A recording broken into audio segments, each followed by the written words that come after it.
Well, the political matters, the political season ongoing at the moment, how events are actually pulling out, quite interesting. And of course, how the things that are happening and are happening well, are actually going. Well, for Nigeria, what the issue is one thing we might not be able to forget easily.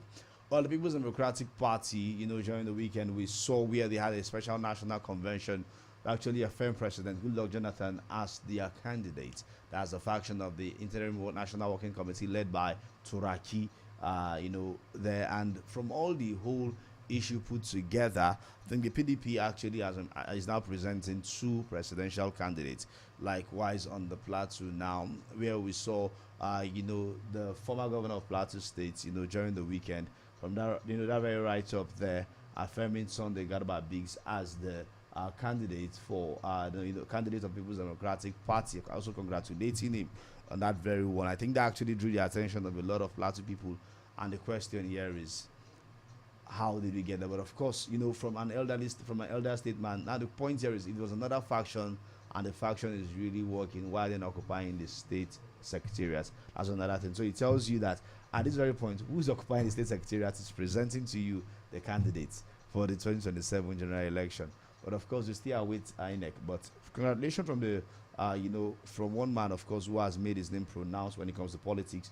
You can't take away, his good deeds, his good works. In fact, his credibility is one you cannot doubt. Trust me, any day, anytime, he's still the voice of leadership for many people on the plateau. Talking about Babajang, and that congratulatory message was one that went so viral that a lot of questions are now triggering now, and those people that have been asked need to answer. Well, not that alone. The president yesterday sent, Bajabia Mila and some other individuals to go to Oyo State. Meanwhile, the teachers in Oyo State are currently on strike, as a National Union of Teachers in Oyo State currently are on strike, and they will not return until the abducted students and, of course, teachers are released. Good morning, Emeka. Interesting stories we have across board today.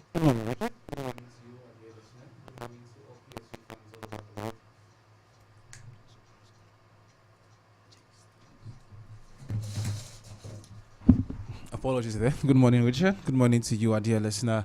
Like you said, interesting stories we have across Nigeria. And to all PSG fans out there, good morning to you all as champions. The big story for me, the one you talked about, the issue in, not in the past days, in the PDP, the factions, the Wiki faction, the Turaki faction.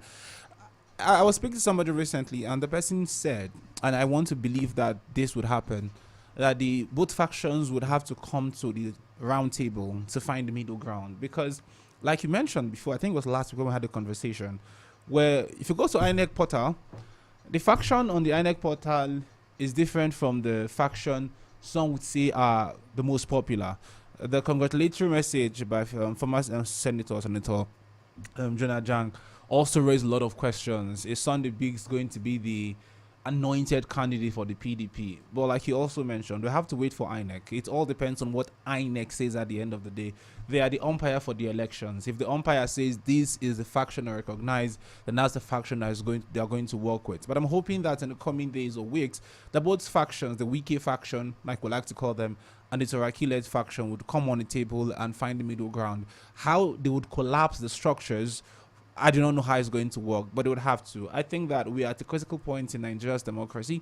We're at a critical point in Nigeria's political journey that we cannot afford to have such divided opposition. If the PDP cannot find a way to fix the problems, I think it leaves us with nothing else. Again, I'm not saying that there are no other political parties, because that's one of the sticks the APC used to hit every other person that says you're turning Nigeria to a one-party system. Yes, there are other political parties, but the strength of these political parties are minuscule compared to what the PDP are naturally would have and used to have before. So for the betterment and for the growth of Nigerian politics, for the growth of the Nigerian democratic system, and for the growth of Nigeria as a country, we need the PDP. And this is a cry from an average Nigerian to fix his house. Not because they are perfect, not because they've not had their years of being as wasteful as the APAC, But because at this point, we need all hands on deck. We need every form of sensible opposition to work in tandem, not just to put out the APC, but to be a formidable force to question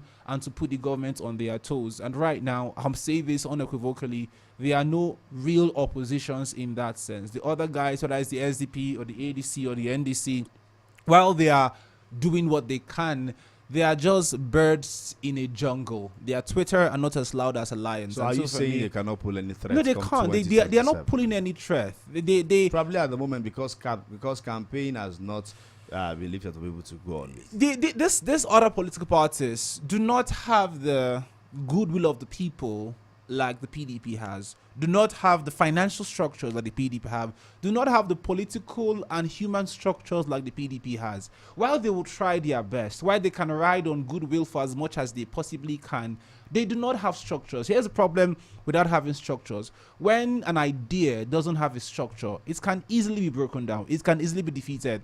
That is why, for example, when the APC was coming to power, when it was trying to wrestle power of the PDP, it had to combine forces with other persons because it knew that if it stood alone as a lone wolf in a jungle, it would not be loud enough. And I expect the PDP, being the oldest political party in Nigeria, being formerly one of the greatest, one of the most powerful parties on the continent, we need it as a people to drop its personal ambitions, whether it's Wiki or Turaki. We need them to draw the personal ambitions on the table and say, hey, let's forget all we need to do. Let's forget what we want for ourselves. Let us do this for the people. If they say, like they claim they do, love the country, if they say, like they claim they do, love democracy, this is the time where they need to put their differences aside. But I'm hoping that they would not be politicians in the end, because I like to say this. There are three classes of people in Nigeria. There are the masses, the politicians, and the others. All right, the masses, the politicians, and the others. Well, all of these are actually one. We might be looking at. But today, majorly, our focus will be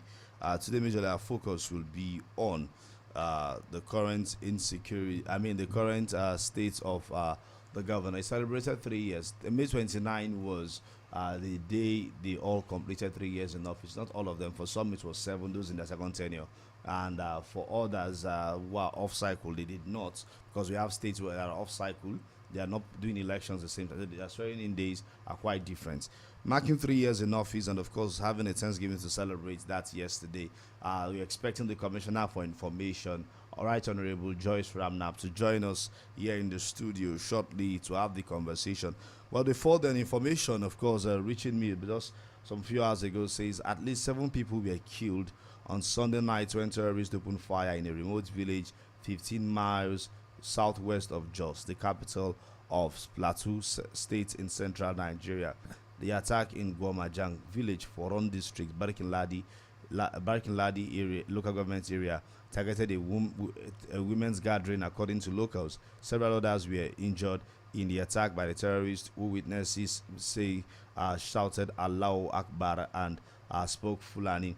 That's from Sarah Kimwai, Birom Youth Molder Association National Publicity Secretary Rang Tengwong posted. Made mention and posted by Daliop Solomon Mantiri, who is the BYMA president, said at least 8 persons have been reportedly killed. Another armed invasion perpetrated by terrorist gangs of Fulani at about 9:30 p.m. or thereabouts, 31st May 2026 in Gwang Ajang village of Foron districts, Barikin Ladi area, local government area. The attack also left more than 10 others severely injured and are currently being rushed to the hospital. More details will be furnished in due time, according to Daliop Solomon Mwantiri in his post there, and it was one which was released by the National Police Secretary of BYM, Rang Tengwong.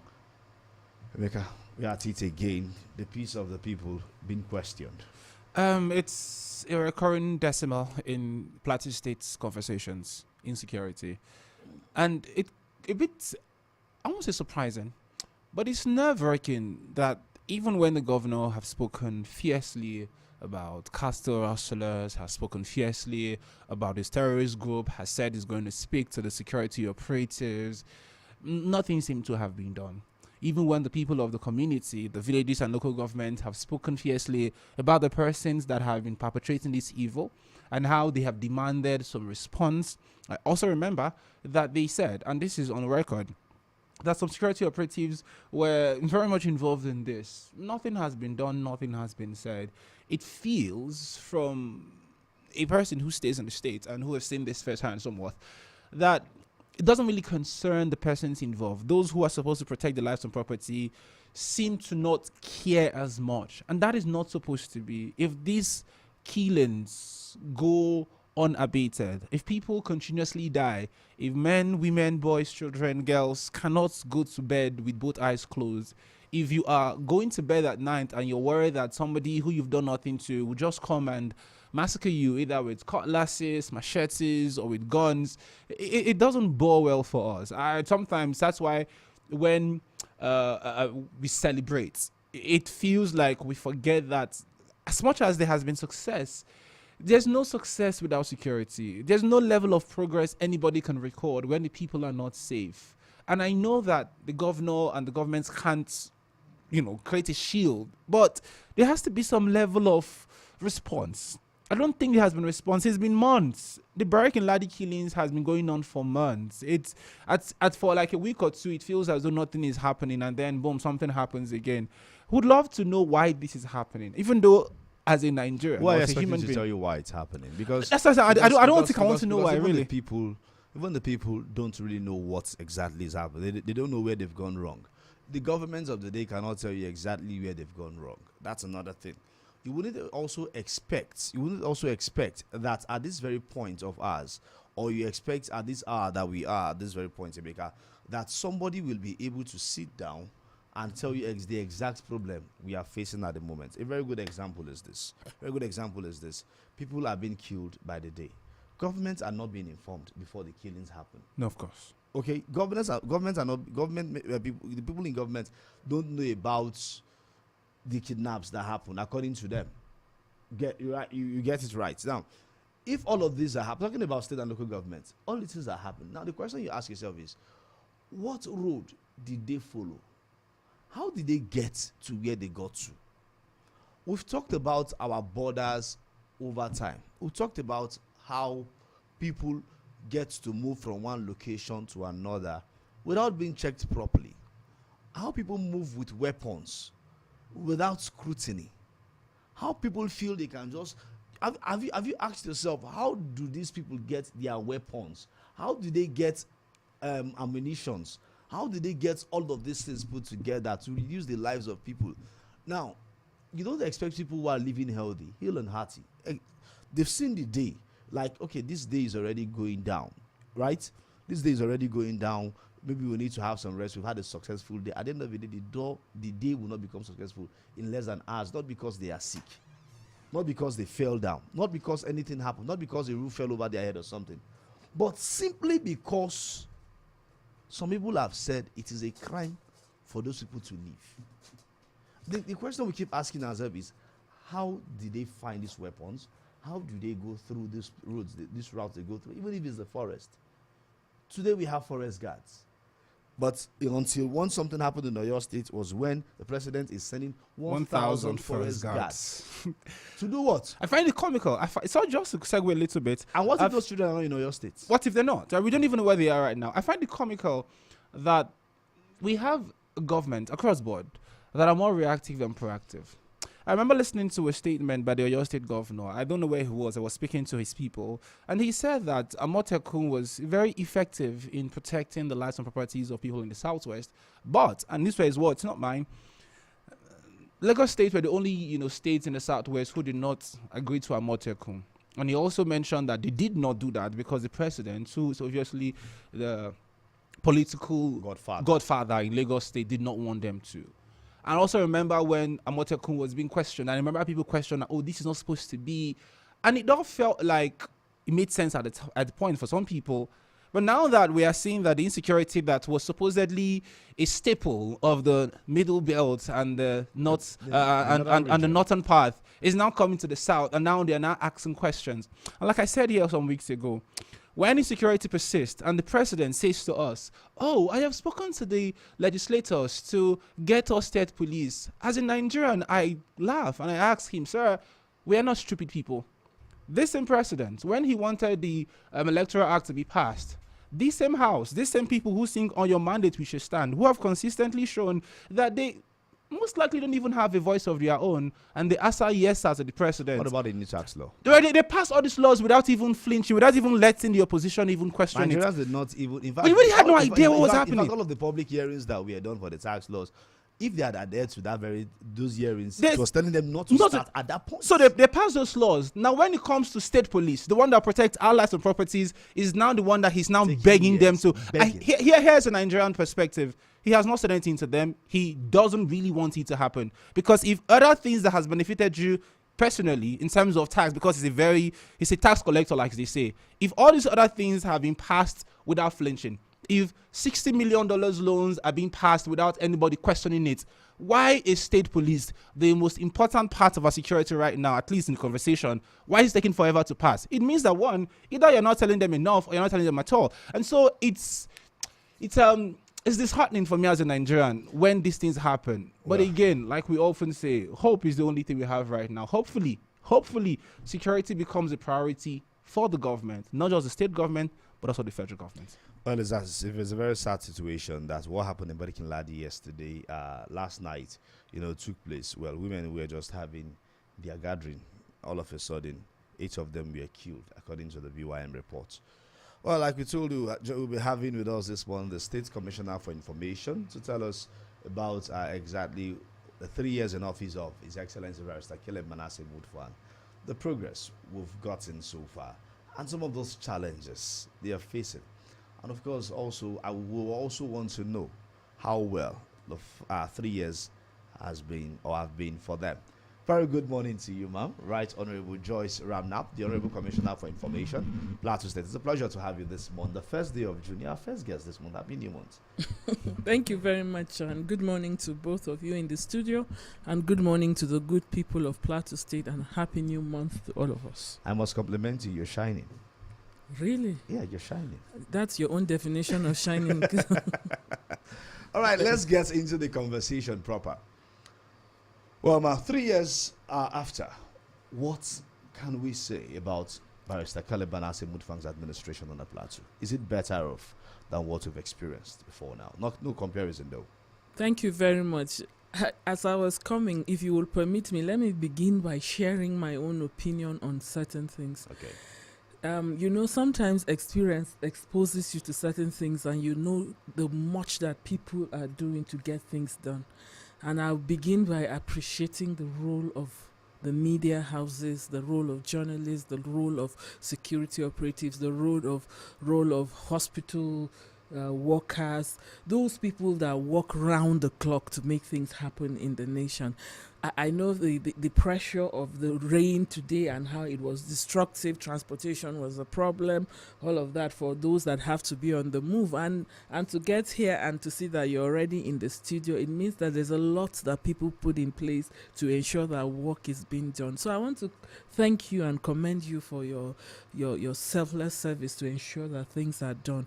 I recall that when we had the challenge of power grid failure, and where like PRTV had to be running, and a lot of us didn't understand what it took for them to be running for that period, that there was total blackout in the nation. It meant that they were supporting their work with an alternative source of power, and I guess that's the same thing that happened at JFM and all of that. So this is my take for the morning show, and to again go back to the questions that the question you have thrown to me. Let me begin by again thanking the good people of Plateau State for believing in the leadership of Barrister Caleb Manasseh Mutfwang, by implication the government that we represent here today. You asked if it has been progress.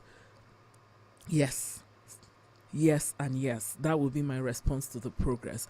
And I know that there is no successes without challenges. There are no strength that could be recorded if there are no threats to the situations that we face. So for me, it has been a journey that has been faced with more challenges and has been able to remain strong and resolute to be able to deliver to the good people of Plateau State.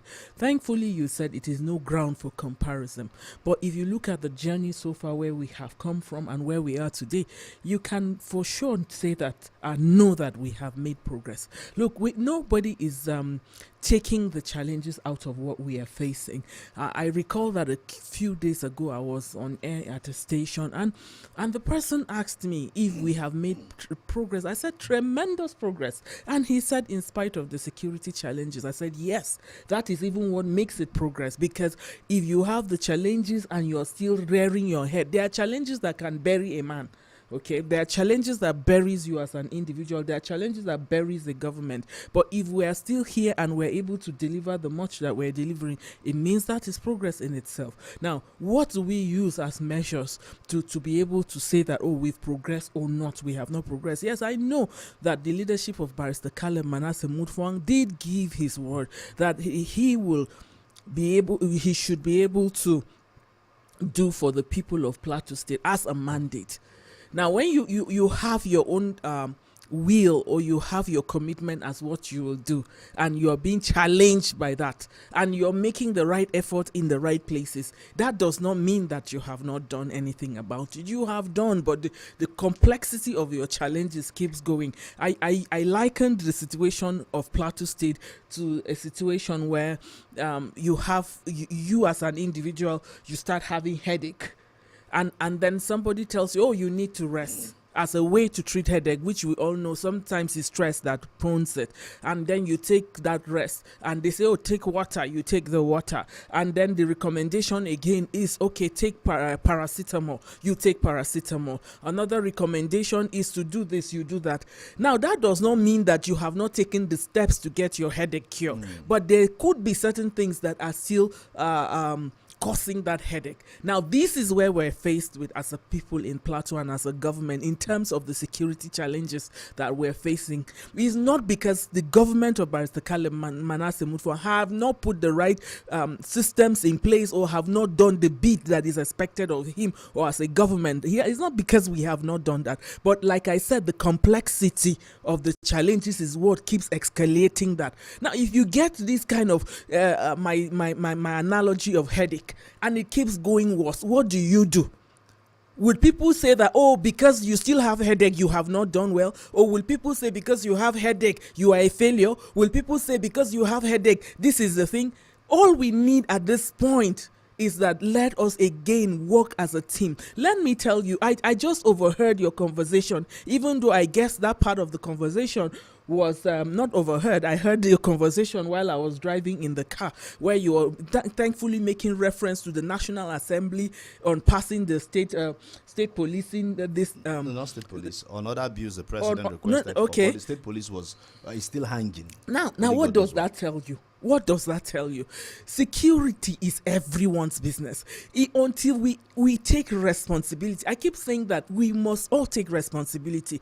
If legislators are doing their bit, security operatives doing their bit, government is doing its bit, individuals doing their bit, leadership is doing their bit, we're not blaming it on our people, for crying out loud. We're not blaming our people. We feel the pain and the frustration that our people are going through, because they don't have what it takes to defend themselves, to say the least. They don't have it. But there's something that we all, if we're able to be doing, it's a collective thing.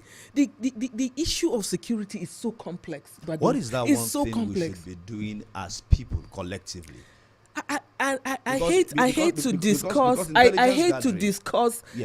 discuss this on air. The certain aspects of security is not discussed on air. Now, sorry, so if we are not going to be able to discuss that on air for the obvious reason, it's just like as I am now, and then I have let's say a cutlass in my house. Okay, then I'll be going out on the street and say, I am now secured. I have a cutlass in my house. Let's be honest with ourselves. That cutlass is what I could use as my own tool or weapon. Yes. In case somebody comes, I throw the cutlass at him, or I try to use it and cut him. Okay, that's what I could use as a tool that I have. Right. But in the real security in itself, if I show my opponent or my enemy that I have a cutlass, what do you think? What do you think he will get? Of course, against me. Of course, they'll get a better weapon. But now the governor, I think in his 12th in the 12th paragraph of his speech, made mention as part of our collaborative effort. I'm reading just as part of our collaborative effort with security agencies, we have revitalized Operation Rainbow, recruited and trained over 2,000 community volunteers to enhance intelligence gathering and community-based security operations. We're in the process of re-establishing the Plateau State Security Trust Fund to mobilize support and resources for improved security coordination and intervention. It further went on to say, we launched our emergency communication center with a toll-free line to facilitate timely feedback, emergency reporting, and swift response.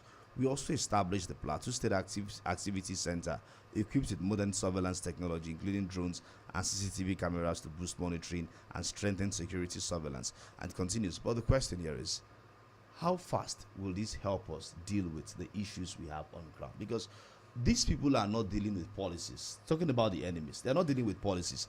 They just wake up one day and feel this is what they want to do, and they go ahead to carry out attacks. Are you thinking these steps that have been taken are policies? Are you thinking no? If you say no, I think let's get it right. Are you thinking that this what you just reeled out, are they policies? They're not policies. Policies are just what is a policy? A policy is like a guideline you put to say, oh, this is what I want to do, this is how I want to do it, to be able to achieve a result. That's a policy, right?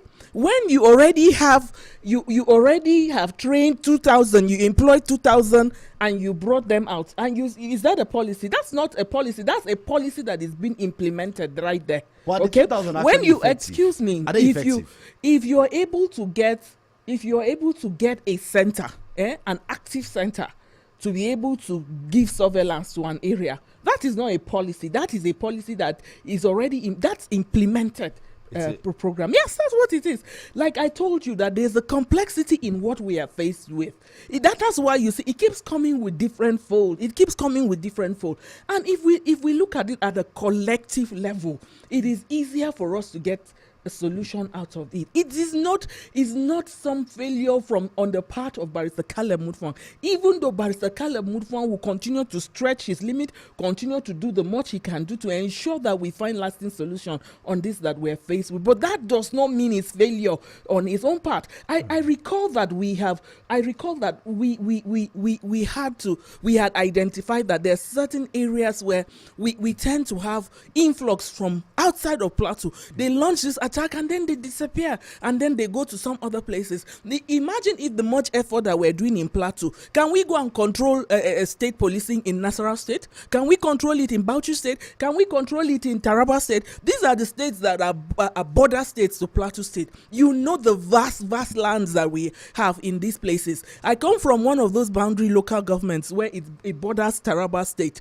In fact, in one last meeting I saw in my local government, it was the local government my local government chairman and the chairman of the closest local government to us in Taraba State that they were meeting to be able to begin to look at how they can synergize and close these things. Now, these are the approaches that we have to take. And then you also mentioned here to I'm not going to quote you because I don't know much about what is happening at Amotekun. But somehow I want to believe that they've been achieving some results of successes. Yes, if we're able to adopt that, but not at the regional level. If we want to adopt it at the regional level, again, we will fail because our region is not central. Then look at our borders. Our borders are not central. So you can see the complexity that I keep bringing up as a challenge that we are faced with. And I agree with you, ma'am. There's something he also added that the governor said, and I want to get your thoughts on it. You talked about the Security Trust Fund, and I think this conversation has been on for a while. This is not the first time it has been here.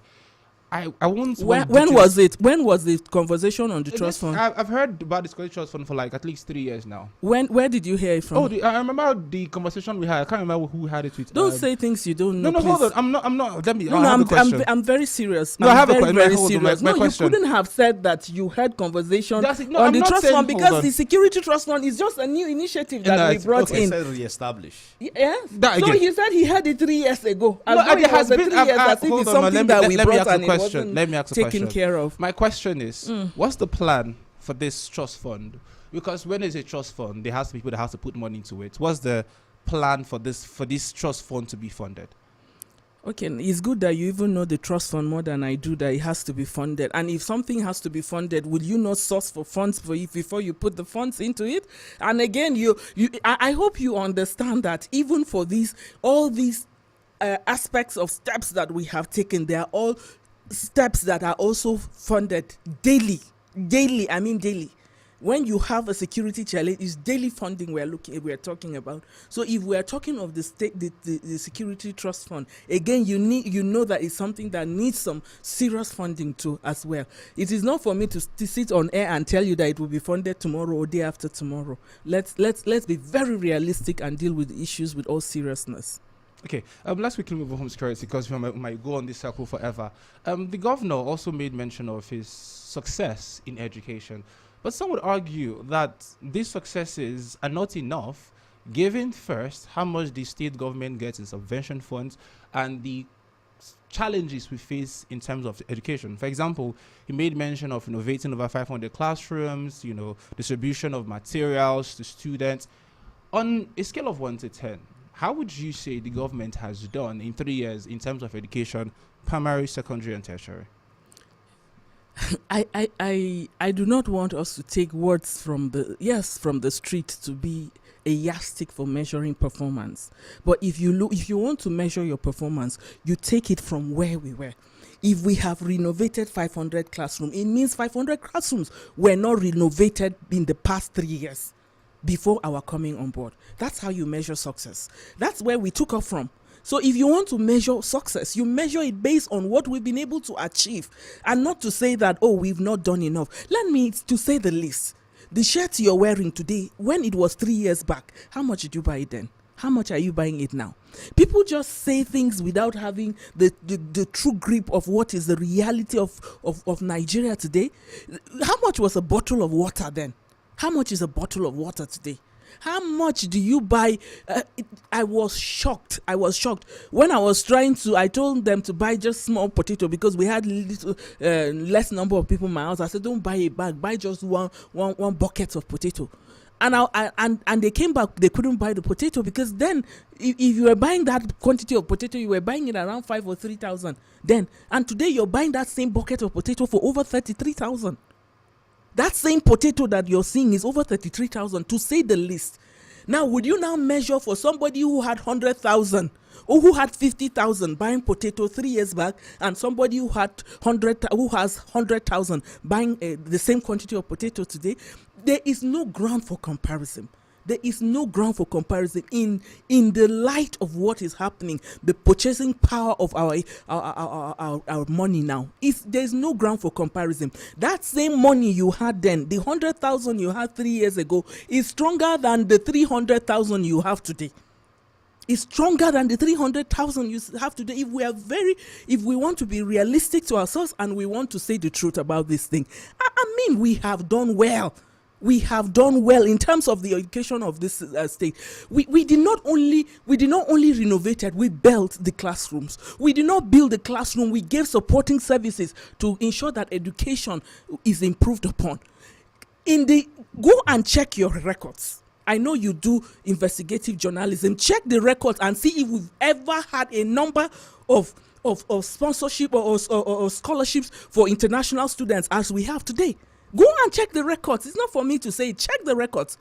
That in one trench we had over 200 students that are on scholarships to study abroad. You know what that market is for us if they get back?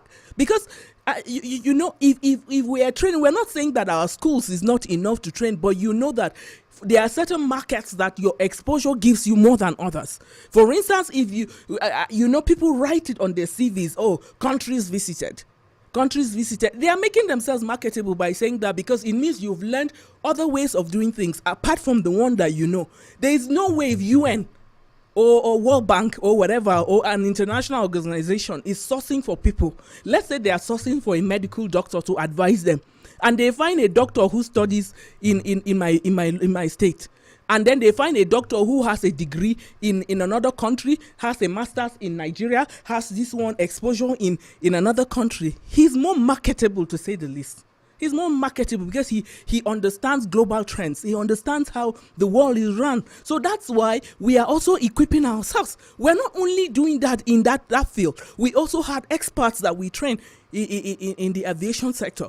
All these are ways of improving capacity in the education system that we're having. We do not even leave it at that. Even do you know that the boards that we put together, the boards, the tertiary education boards, now we understand that is also an important element in what they do there. And so we needed them to have the right people in that place to give the right advice. We had vice chancellors to man those places. Now it means that the rector of a university's idea or the management idea is not enough. If you have the former vice chancellor of a federal university to sit on that board, what do you think we're bringing there? What do you think we're bringing there? What quality of experience do you think we're bringing to our education? This is what we're doing. So it's not just about renovating classrooms. It's not just about building new classrooms. And mind you, those classrooms that we renovated, we still built 300. Apart from the 500 that was renovated, we still built 300 new ones from scratch to finish. And we are still building. As we speak, we are still building. We didn't stop at that. I think what we need to understand as Plateau people is that if we have a government that is performing, and we are not even proud to say that if we're performing, just be hailing us. No, that's not what we're looking for. Give us constructive criticism. We will take it in. We're a listening government. We'll take it in and we learn from it. And let me tell you something. Every time we come on air, when we pay attention to all this, that's why you'd hardly find me come on air alone. As I'm speaking to you here in the studio, I still have somebody who is listening outside. Now, when we come on air, we try to get feedback. We get the feedback and then we take it in and say, okay, this is what is happening in so place. We need to give attention to these places. We don't come on air to talk and then we leave it at the point of talking. All right. Before we actually get, before we get to the phone calls, I think in just 2 minutes I want us to have a conversation on how true these claims are as a government. I believe you've heard from the people that since Barrister Caleb Manasseh Mutfwang switched to the APC, infrastructure which was ongoing, that's constructions was ongoing, and some of those projects have ceased. I want you to just please reel out some of these constructions and their status at the moment, if it's ongoing or stopped or probably completed. we decamped to the APC. Yes. Officially I think that was in January. Yes. The construction of Zamko Mabudi Road started this year. After that time. Okay. And it's ongoing as we speak. Okay. I was there last week. It's ongoing as we speak. The construction, I'm just bringing it from the southern part of Plateau. Please do. They're all Plateau states. The construction of, even though it started before we decamped to the APC, from Lankang East, with Spur getting to Pangshin, it's ongoing as we speak. We are still in APC. I don't want to continue with that narrative. I beg of you. It is not the APC that we moved to. It is the Barrister Caleb Mutfwang that you entrusted with governance that is still the governor. And he has been very categorical about saying, I will not leave governance for politics. Even though we have election around the corner. We have so many. In fact, just some 3 days ago, the Commissioner of Works was going round to inspect projects. I saw him in Riom. You saw him in Riom. Okay, so did that project stop while you saw him there? I said the people, not me. Okay, it did not stop. There's no project that has stopped. To say the least, right? As we are speaking now, we have about 600 kilometers of fully asphalted roads that are due for commissioning. So where did the 500 kilometers from the governor come from? The 500, I'm updating okay. On the roads so far that we have done. Okay. So far, with the 500 now and then the ones that we had done before. We had commissioned some roads. Wow. Yes, we had commissioned, Abi, you didn't know? No, what we saw was flag off. Roads? Some of the roads, yes. You the didn't one see in why Basa, in Riom. No, I'm not talking of local government's road. Even the intrastate roads. No, sorry, in the metropolis, are there no roads? Okay. Yeah? Abi, there are no roads. All right, let's take our calls and get No, get I'm to asking social you if media. there are no It's roads. actually a burning conversation here. Well, we didn't even expect you to get to this point. But let's take a few calls. Hello, good morning. Hello, good morning, Richard, and good morning to your guest. Good morning, Emeka. This is Saint Benedict. All right, welcome, St. Benedict. Welcome. Thank you very much. First of all, I want to appreciate your guest. Honestly, she's a working commissioner. She was in JFM, Reading 3.7 on Saturday morning, and I threw a question to her, to which she gave an answer to this question, but I am not satisfied with that question, and that is the issue of water. Emeka and Richard have decided not to ask you that particular issue, but I want to bring it up now as a citizen of Plateau State. I want to ask, having had a lot of wonderful things your government have done over the past 3 years, we have seen the revolution in education, like you just mentioned now, in the transport sector and so many other areas you've seriously touched the lives of Plateau people. Thumbs up to you and to your government. But again, on the issue of water, I want to assure you, I want to still remind you, the answer you gave me on Saturday, saying that the issue of water is a global challenge. And that if it is a global challenge, according to your ways, are you going to allow the people of Plateau State, to remain dehydrated because the issue of water is a global challenge? And if it's a global challenge, if you go to the southeast Nigeria, like you're talking about education, in Enugu State, for example, I'm not from Enugu State, but I want to say that in Enugu State, there are places where the governor has commissioned smart school. Please quote me right. I have the videos, I have the evidences there to prove that there are smart schools.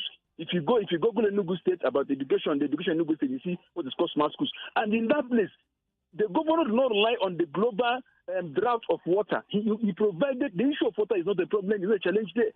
And if even to be very, very straight to you, if you look at the issue of the southeast and the north central, the issue of water now should be more, on the south, on side of the south of the southern of Nigeria. But again, are we not deserving to have water even in the city center? Because we provided us with water, with road, with good schools, giving empowerment, and then the education sector booming, and then there's no water. Nigerians, people of Plateau State are going to die of dehydration before enjoying these things are given unto us, including transportation. So I still want to ask that question, with due respect.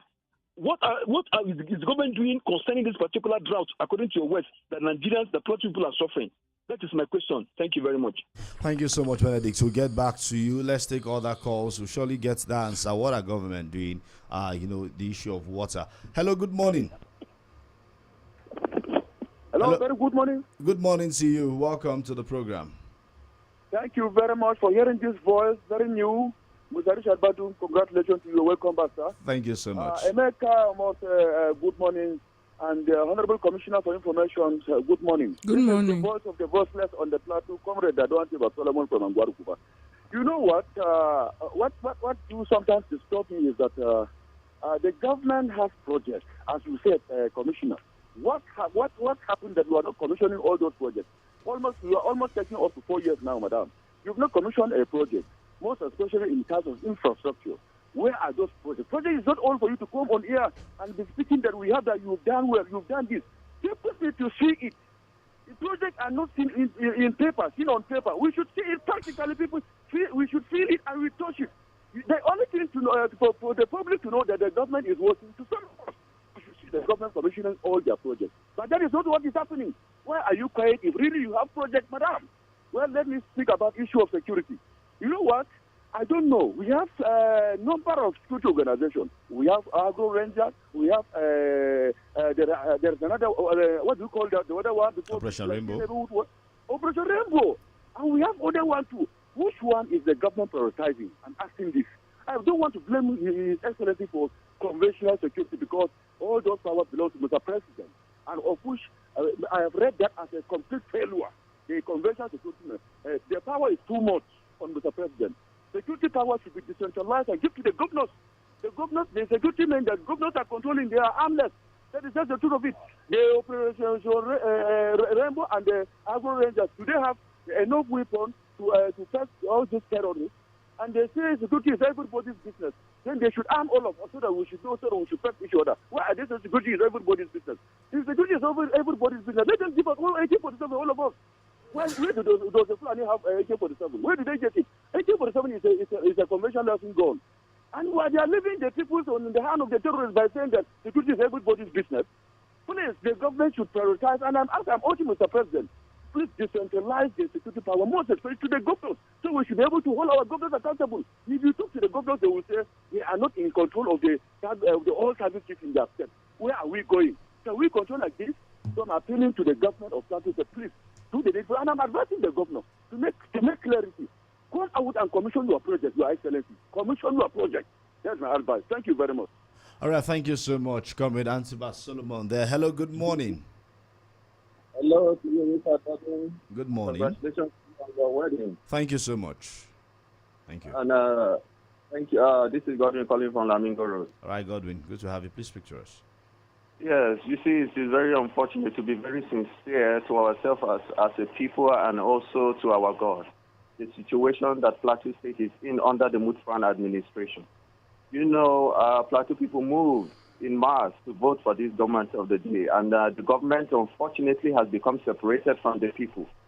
The expectation of seeing a very practical infrastructural development, you know, over 3 years, it's just very clear to us that it's just a shambolic rendition of lies under the Mutfran administration. It was early this year when the governor himself was at the stadium and commissioned over 1,000 or so state security forces, only for the lies in the administration to be revealed with a massive attack and massacre that took place in Angwanukuba. You know, we are not afraid or ashamed to tell people that we are some of the people who voted for this governor.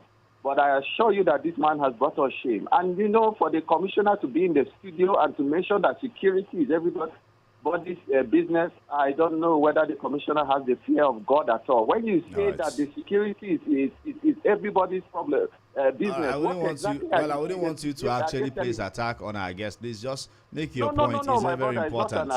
Just make your point. You understand? So my point is that, sincerely, the reformer and that we voted for in the person of Mutfran administration is not who the person he is. This man has separated from the people completely and has brought Plateau State to disgrace. It is very unfortunate indeed. All right, thank you so much for your take there. All right, I think we'll visit social media now, Emeka. Yeah, principal. Okay, sorry. I give apologies. Principal Joseph Milemu says leadership is about solving problems. If you say the governor has done nothing, you are not being fair to him. It is better to say that he has performed below expectations. Governors have no excuse not to perform very well, considering the huge amount of monies they are getting in terms of allocations. Mohammed Musa goes, my reaction to the governor is on security issues. Victor Joel says, scholarship. Who were these scholarships given to?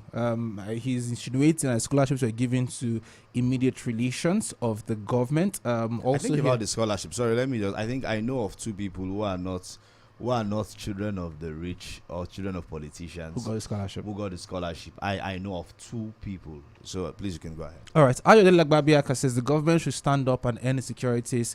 Likita Agokatsin says Governor Mutfran was doing well until when he joined the ruling or APC. I wish the commissioner can accept these facts.